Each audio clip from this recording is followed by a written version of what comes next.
শ্রমিক থেকে কোটিপতি ক্ষমতার দাপটে এলাকায় রাম রাজত্ব কায়েম করেছিলেন বাগেরহাটের চিতলমারীর কলাতলা ইউপি চেয়ারম্যান আওয়ামী লীগ নেতা বাদশা।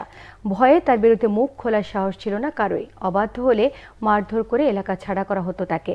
স্বৈরাচার পতনের পর জনরোষের ভয়ে পালিয়ে গেছেন এই বাদশা। বাগেরহাট প্রতিনিধি মাসুদুল হকের তথ্য ছবি নিয়ে থাকছে ডেস্ক রিপোর্ট। একসময় ছিলেন মাটি কাটা শ্রমিক। 2003 সালে নির্বাচনে দাঁড়িয়ে হন ইউপি সদস্য। এক পর্যায়ে ইউনিয়ন আওয়ামী লীগের সভাপতি হন বাগেরহাটের চিতলমারী কলাতলার মোহাম্মদ বাদশা মিয়া। শেখ হাসিনার চাচাতো ভাই দক্ষিণবঙ্গের আওয়ামী লীগের অভিভাবক খ্যাত শেখ হেলাল উদ্দিনের মদদে দলে শক্ত অবস্থান করে নেন বাদশা। 2021 সালে নৌকা প্রতীকে বিনা ভোটে চেয়ারম্যান নির্বাচিত হন। চেয়ারম্যান নির্বাচিত হওয়ার পর হয়ে ওঠেন আরো বেপরোয়া। আমাকে ঘর বাড়ি ভেঙে চুরি থিয়ে সে চলে গেছে, আরো আমাকে লুটপাট করে নিয়ে গেছে। আমাকে ছেলে ফেলে একজন আর ওদের ঠ্যাং ভেঙে থিয়ে গেছে, মারধর করে গেছে। ওনার মেইন হোতা হচ্ছে আলামী, আর ভ্যানার যানবাহন করতে ওর নাম হচ্ছে পান্না। এবার ওনারা ওইভাবে মাল এনে এই অত্র এলাকায় সাপ্লাই দিয়ে মাল বিক্রি করতো। লোকজনরে মনে করেন কি যে হয়রানি করতো। যারে ধর একটা কথা করে পাওয়া ফেলায় করে টাকা দেয়, এক সালি ছেড়ে 2 লাখ 1 লাখ 3 লাখ জোর জুলুমেরা টাকা নেয়। এলাকার চাঁদাবাজি, মাদক সিন্ডিকেট সহ নানা অপকর্মের নিয়ন্ত্রণ ছিল বাদশার হাতে। তার কথার বাইরে গেলে চলত চরম নির্যাতন। হাত ও পা কেটে দিয়ে পঙ্গু করে দেওয়ার নির্যাতনের অহরহ অভিযোগ রয়েছে তার বিরুদ্ধে।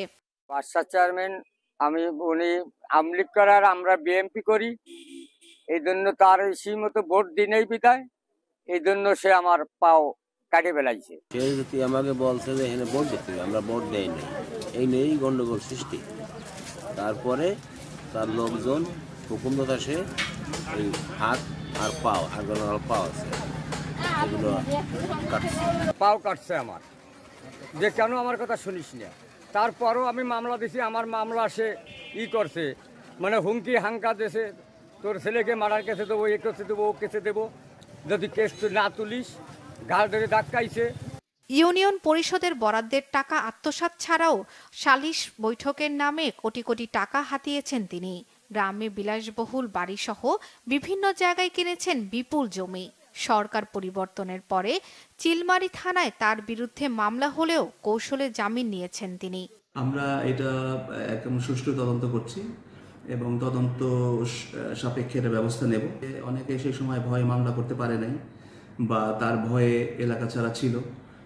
আমরা তাদের আহ্বান জানাচ্ছি, যদি তারা মামলা করতে চায়, এখন তারা যদি ন্যায় বিচার চায়, তারা আমাদের সাহায্য নিতে পারে। আমরা মামলা প্রাপ্তির সাপেক্ষে সুষ্ঠু তদন্ত করে তার বিরুদ্ধে ব্যবস্থা নেব। সাবেক ইউপি চেয়ারম্যান বাদশা মিয়ার সব অপকর্মের বিচার চান এলাকাবাসী। Bangla vision news desk.